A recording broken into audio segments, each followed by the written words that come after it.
Crime report India में आपका स्वागत है। मैं हूं शारिक खान। मनी लॉन्ड्रिंग के मामले में ईडी ने टीएमसी के पूर्व राज्यसभा सांसद केडी सिंह को दिल्ली में गिरफ्तार किया। टीएमसी सांसद के खिलाफ धन शोधन रोकथाम अधिनियम के तहत मामला दर्ज है। यह घोटाला करीब 1900 करोड़ रुपए का बताया जा रहा है। एजेंसी ने इससे पहले केडी सिंह से संबंधित कंपनियों की 239 करोड़ की संपत्ति को पहले जब्त किया था। अब गिरफ्तार कर लिया गया है। मुकेश है हमारे साथ। मुकेश, पूरी जानकारी। देखिए, केडी सिंह पर आरोप ये है कि इनकी एक कंपनी है एल्केमिस्ट ग्रुप ऑफ कंपनीज। इस कंपनी के जरिए इन्होंने बहुत सारी आवासीय योजनाएं अलग अलग शहरों में लॉन्च की और आरोप ये है कि पॉन्जी स्कीम के नाम पर जो पैसा था इन्वेस्टर का, जो पैसा निवेशकों का था, वो सारा पैसा इन्होंने उन आवासीय योजनाओं में लगाने के बजाय अपने निजी इस्तेमाल के लिए वो पैसा जब्त कर लिया। तो इसके बाद सेबी ने इस पूरे मामले की जांच की तो ये पाया कि केडी सिंह ने करीब 1900 करोड़ रुपए का स्कैम किया है, जिनमें अलग अलग निवेशकों का उन्होंने 1900 करोड़ रुपए जो है वो अपने खाते में ट्रांसफर कर लिया है या अपने पर्सनल यूज में इसको इस्तेमाल किया है। तो इसके बाद सेबी ने उनके खिलाफ चार्जशीट पेश की थी और सेबी की चार्जशीट पर ईडी ने इस मामले की जांच मनी लॉन्ड्रिंग के तहत की थी, जिसमें ईडी ने 2019 में उनके अलग अलग ठिकानों पर रेड की थी और रेड के बाद 239 करोड़ की जो प्रॉपर्टियां हैं उनको जब्त किया गया था, जिसमें उनके बैंक खाते हैं, उनके होटल वगैरह हैं और उनकी कुछ आवासीय योजनाओं की जमीनें हैं। ये सब जो है ईडी ने 2019 में जब्त की थी। उसी केस में ईडी ने आज इनको पूछताछ के लिए बुलाया था दिल्ली में और दिल्ली में ही पूछताछ के बाद केडी सिंह को गिरफ्तार कर लिया गया है और आज उन्हें कोर्ट में पेश किया जाएगा। तो केडी सिंह पर कुल मिलाकर 1900 करोड़ रुपए के घोटाले का आरोप है और ये सारा पैसा उन निवेशकों का है जिन्होंने आवासीय योजनाओं के नाम पर जो केडी सिंह की कंपनी है उसमें पैसा लगाया था। जी शुक्रिया मुकेश इस पूरी जानकारी के लिए। तो तृणमूल कांग्रेस के पूर्व राज्यसभा सांसद केडी सिंह गिरफ्तार हैं, धोखाधड़ी और पैसे के गबन का आरोप।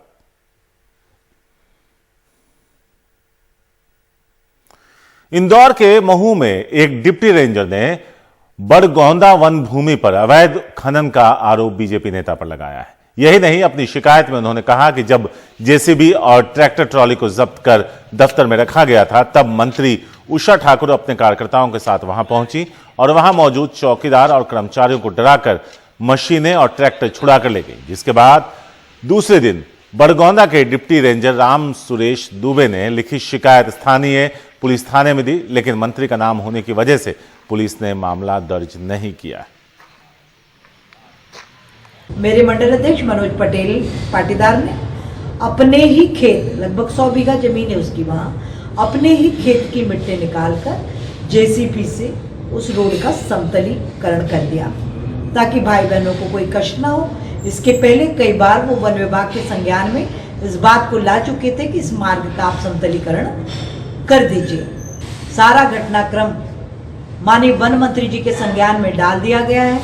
वो जांच के निर्देश देंगे और जो भी व्यक्ति दंडित होगा, गलती करेगा, उसी को दंड मिलेगा। IR के लिए मैं कल थाना बड़गौंदा जिसका कैंप डोंगर गांव है गया था। वहां अजब सिंह यादव हेड साहब थे, उनको हमने आवेदन दिया। उनने हमारा आवेदन वापस कर दिया और बोले कि आपके विभाग से हमारे पास आएगा, एसपी के पास जाएगा, इसके बाद वो जैसा कहेंगे वैसी कार्रवाई करेंगे। उषा ठाकुर जी ने जो ये कृत्य किया है ये बहुत ही निंदनीय है। साथ में एक मंत्री रहते हुए अगर इन्हें कार्य किया तो मैं शिवराज सिंह चौहान से मांग करता हूँ कि जब वो गुंडा बदमाशों को चैलेंज करते हैं, ये कृत्य कौन सा है? ये कृत्य जो है इस पर वो कितने फीट ये काम करने वालों को गाड़ेंगे? जब उनको 2 फीट गाड़ते हैं तो ये तो इनको 10 फीट गाड़ना चाहिए। अनुराग द्वारी हैं हमारे साथ। अनुराग, मंत्री महोदया को सुन रहे थे, कह रहे थे वन मंत्री के संज्ञान में ला दिया है, जांच होगी और जो आरोपी होगा उस पर कार्रवाई होगी। तो ये काम वो पहले भी कर सकती थी अपनी दबंगई दिखाने की जगह। देखिए, साफ तौर पर मंत्री का तो कहना है कि उन्होंने ऐसी कोई दबंगई दिखाई ही नहीं। उनका कहना है कि उनके कार्यकर्ता गांव में आने जाने वाली सड़क खराब थी तो अपने खर्चे से अपने खेत की मिट्टी से रोड को समतल कर रहे थे। तो मंत्री साफ तौर पर आरोपों से इनकार कर रही हैं। वहीं वहां पर जो संबंधित अधिकारी थे, वन विभाग के डिप्टी रेंजर और बाकी के लोग, उनका आरोप यह है कि मंत्री आकर उनके दफ्तर के पास से दबंगई दिखाते हुए जेसीबी और बाकी के मशीन उनके कार्यकर्ता 20 की तादाद में छुड़ा करके ले गए हैं। वन मंत्री ने कहा है कि पीसीसीएफ अधिकारी स्तर के अधिकारी को पूरे मामले की जांच सौंप दी गई है। अब जांच होगी और आगे की कार्रवाई बढ़ेगी। लेकिन अगर कोई सरकारी कर्मचारी ड्यूटी पर तैनात है और वो पुलिस के पास अपना आवेदन लेकर के जाता है तो कम से कम पुलिस को रसूख के दबाव में नहीं झुकना चाहिए था, मामले की जांच करनी चाहिए थी। ये एक बात है। तो कहीं ना कहीं इस तरह की बातों से जो कर्मचारी काम पर लगे होते हैं और किसी के दबाव में नहीं आते हैं, उनके मोराल पर भी एक तरह से असर पड़ता है। इस बारे में भी सोचना चाहिए। अब सरकार जांच की बात कह रही है, लेकिन हम और आप सभी जानते हैं कि अगर एक पीसीसीएफ स्तर का अधिकारी या कोई भी अधिकारी किसी मंत्री की जांच करेगा तो निष्कर्ष क्या आने वाला है। शुक्रिया अनुराग। तो कहानियां किसी भी राज्य से आए, मंत्री, नेता, विधायक, एमएलए, उन सब की इस तरह की खबरें आती रहती हैं। मध्य प्रदेश के मुरैना जिले में जहरीली शराब पीने से मरने वालों की तादाद बढ़कर 18 हो गई। इस घटना को लेकर मुख्यमंत्री शिवराज सिंह चौहान ने मुरैना के कलेक्टर और एसपी को हटा दिया। साथ ही अतिरिक्त मुख्य सचिव होम, 2 एडीजी स्तर के अधिकारी आज मुरैना जाकर मामले की जांच करेंगे। मृतकों में मानपुर गांव के 14 और पहावली गांव के 3 लोग शामिल हैं। ग्वालियर के अस्पताल में अभी भी 17 लोगों का इलाज चल रहा है, जिनमें 2 की हालत गंभीर है। पुलिस ने सभी 7 आरोपियों पर 10-10 हजार का इनाम घोषित कर दिया। कल देर रात 2 आरोपियों को गिरफ्तार भी कर लिया गया। मध्य प्रदेश में पिछले 72 घंटे में महिलाओं के खिलाफ अपराध की 2 बड़ी वारदात सामने आई। सीधी जिले में एक महिला के साथ जघन्य तरीके से हुए सामूहिक बलात्कार से 2012 में दिल्ली के निर्भया गैंगरेप की दिल दहला देने वाली यादें फिर से ताजा हो जाती हैं, जहां एक अधेड़ महिला के साथ कथित तौर पर 3 लोगों ने न सिर्फ सामूहिक बलात्कार किया बल्कि उसके अंदरूनी अंगों पर रॉड से भी हमला किया। वहीं खंडवा में 13 साल की बच्ची की कथित तौर पर बलात्कार के बाद हत्या कर दी गई। मध्य प्रदेश की राजधानी भोपाल में जब मुख्यमंत्री महिला सुरक्षा को लेकर जन जागरूकता अभियान सम्मान समारोह का शुभारंभ कर रहे थे, बेटियों के नाम पर संवेदनशील कविताएं पढ़ रहे थे। तू फूल नहीं फौलाद बन, इस देश की आवाज बन, न कोई झंझोड़ पाए पिंजरे में तुझे, इस खुले आसमां की आजाद पंछी बन। तब राजधानी से कई किलोमीटर दूर बलात्कार और हत्या की 2 खौफनाक खबर आई। सीधी के अमीलिया में 45 साल की विधवा के साथ सामूहिक बलात्कार हुआ। आरोपियों ने पीड़िता के साथ बर्बरता भी की। फिलहाल वो संजय गांधी मेडिकल कॉलेज अस्पताल में भर्ती हैं। सर, कितने लोगों को गिरफ्तार किया गया है सीधी वाले मामले में? 4 लोग गिरफ्तार हुए हैं।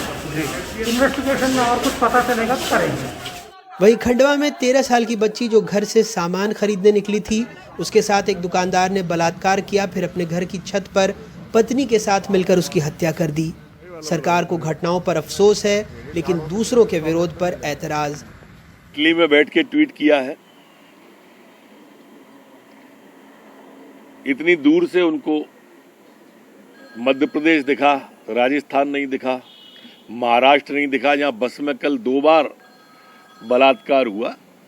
घटना कोई भी हो, चाहे यहां की हो या वहां की, दुखद है, पीड़ादायक है।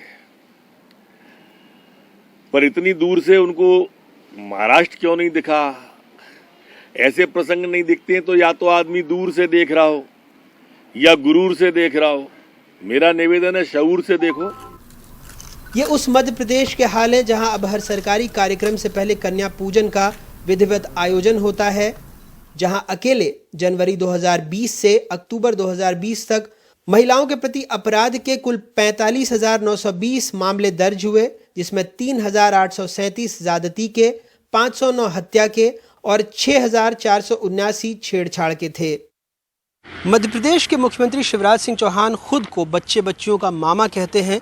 महिलाओं के प्रति अक्सर वो बेहद संवेदनशील दिखते हैं, लेकिन एक हकीकत ये भी है कि वो लंबे अरसे से मध्य प्रदेश के मुख्यमंत्री हैं और लंबे अरसे से मध्य प्रदेश महिलाओं के प्रति अपराध में नंबर 1 है। ऐसे में अब ज़बानी सख्ती से ज़्यादा ज़मीनी सख्ती की ज़रूरत है। मध्य प्रदेश में अपने ब्यूरो सहयोगियों निशाद, देवेंद्र पांडे और भोपाल से कैमरा पर्सन रिजवान खान के साथ अनुराग बारी, NDTV इंडिया। पटना में कल शाम को एक एयरलाइन के कर्मचारी की गोली मारकर हत्या कर दी गई। इंडिगो एयरलाइंस के स्टेशन मैनेजर रूपेश सिंह जब अपने ऑफिस से घर लौटे, उसी वक्त अपराधियों ने वारदात को अंजाम दिया। उन्हें तुरंत अस्पताल ले जाया गया, जहां डॉक्टरों ने उन्हें मृत घोषित कर दिया है।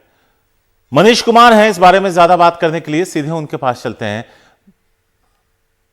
उनसे फिर से संपर्क साधने की कोशिश है। लेकिन उससे पहले आपको बता दें कि यह सारा मामला हुआ क्या। जब उन्हें अस्पताल ले जाया गया तो डॉक्टरों ने कहा कि अब उनमें जान नहीं बची है। घटना पटना के वीआईपी इलाके में शुमार पुनाई चक की है। अब यह बात सामने आ रही है कि अपराधियों ने वारदात को अंजाम देने से पहले रेकी की थी। वो रूपेश सिंह के अपार्टमेंट के पास पहले से ही छुपे हुए थे। घटना को अंजाम देने के बाद अपराधी फरार हो गए। पटना के एसएसपी उपेंद्र शर्मा का कहना है कि मामले की जांच चल रही है और जल्द अपराधियों को गिरफ्तार कर लिया जाएगा। मनीष है हमारे साथ। मनीष, क्या यह पता चल पाया कि एक एयरलाइन में मैनेजर के तौर पर काम करने वाले शख्स की इतनी बुरी तरह से क्यों हत्या कर दी गई? क्या वजह साफ हो पाई और अपराधियों तक क्या पहुंच पाई पुलिस? देखिए, अभी तक ना अपराधियों तक पहुंच पाई है पुलिस और ना ही आखिर हत्या के क्या कारण थे उनका कोई अभी तक उसके बारे में आधिकारिक रूप से कोई जानकारी दी गई है। लेकिन शक ये जताया जा रहा है कि हो सकता है कि कुछ उनको धमकियां दी गई हो, जो उनके परिवार में जो लोग कुछ निजी व्यवसाय या ठेकेदारी करते हो उससे संबंधित मामला हो। लेकिन सारी सवाल यह नहीं है कि किसी को किसी अपराधी ने धमकी दी, बल्कि सवाल यह है कि मुख्यमंत्री नीतीश कुमार अपने सत्ता में वापसी के 2 महीने के अंदर 6 बार विधि व्यवस्था के ऊपर बैठकें कर चुके हैं। उसके बावजूद भी बिहार में अपराधियों का हौसला इतना बुलंद है कि राजधानी पटना में जिसे वो जब चाहते हैं उसे मौत के घाट उतार देते हैं। सारिक, शुक्रिया मनीष। तो एक यंग एम्प्लॉय जो एक एयरलाइंस में, इंडिगो एयरलाइंस में काम करते थे मैनेजर के तौर पर, उनकी हत्या कर दी गई। यह अभी तक साफ नहीं है कि उनके पीछे, इस हत्या के पीछे की वजह क्या है और इस हत्या के पीछे है कौन। आखिर अपराधी ने इसे अंजाम क्यों दिया और अपराधी तक अब तक पुलिस पहुंचने में नाकाम रही है। वक्त है एक ब्रेक का। ब्रेक के बाद पुलिस के चंगुल में फंसे खजाने का लालच देकर ठगी करने वाले।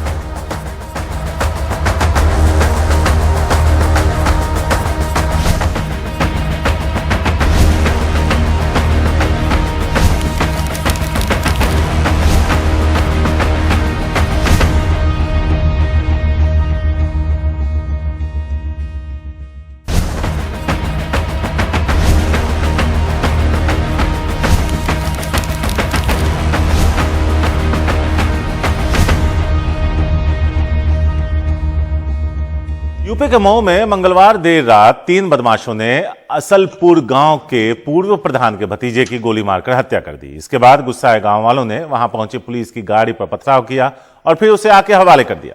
घटना की सूचना मिलने के बाद बड़ी तादाद में अतिरिक्त पुलिस बल भेजा गया। गांव वालों के अनुसार यह हत्या ग्राम प्रधानी की चुनावी रंजिश और गवाह की हत्या को लेकर हुई है। 1 साल पहले भी गांव के प्रधान मुन्ना बागी की भरी पंचायत के दौरान गोली मारकर हत्या कर दी गई थी। कल उन्हीं के भतीजे की हत्या हुई है। बॉलीवुड ड्रग्स रैकेट की जांच कर रही एनसीबी ने ड्रग्स के मामले में एक पान वाले को गिरफ्तार किया।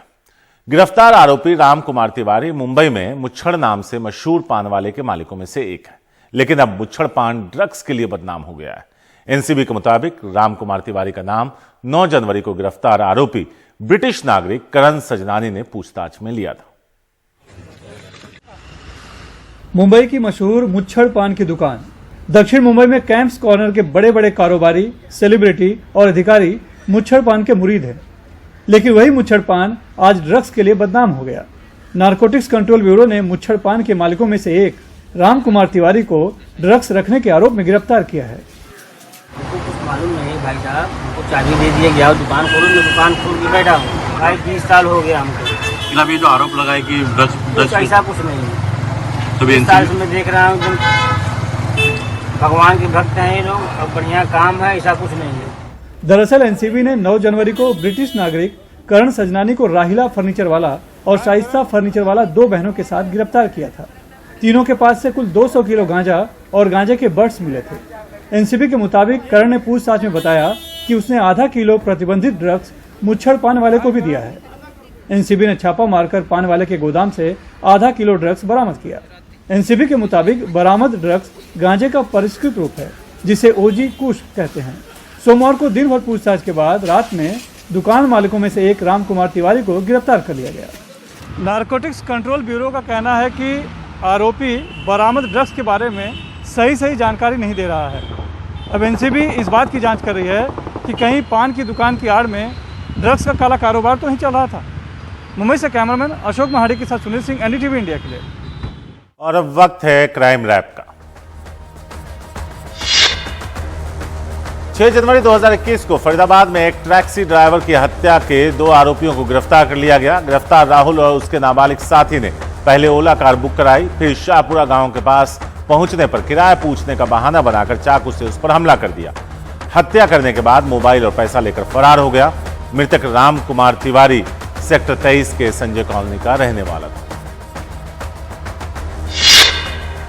नोएडा पुश्ता रोड पर चेकिंग के दौरान लूट की स्कूटी पर सवार 3 बदमाशों को रोकने की कोशिश के दौरान हुई मुठभेड़ में 2 बदमाश गोली लगने से घायल हो गए, जबकि मौके से फरार तीसरा अपराधी बिसरक्त इलाके में सर्च के दौरान पकड़ा गया। उनके कब्जे से सिविल इंजीनियर से लूटी गई स्कूटी और मोबाइल फोन बरामद कर लिया गया। साथ ही तमंचा और कारतूस बरामद हुआ है। फरीदाबाद क्राइम ब्रांच ने 2 तांत्रिकों को गिरफ्तार किया। ये दोनों घर में खजाना दबे होने का झांसा देकर लोगों को ठगते थे। 12 जनवरी को एक सेक्टर 58 में रहने वाली महिला ने पुलिस में शिकायत दर्ज कराई। महिला का कहना था कि उसके घर से अजीब तरह की आवाज आती है, जिसके बाद उन्होंने तांत्रिकों को बुलाया था। तांत्रिकों ने उन्हें बताया कि उनके घर में खजाना दबा है, जिसे निकालने के एवज में उन्हें खजाने में हिस्सा चाहिए। इसी के चक्कर में दोनों तांत्रिक पैसे ऐंठ कर फरार हो गए थे।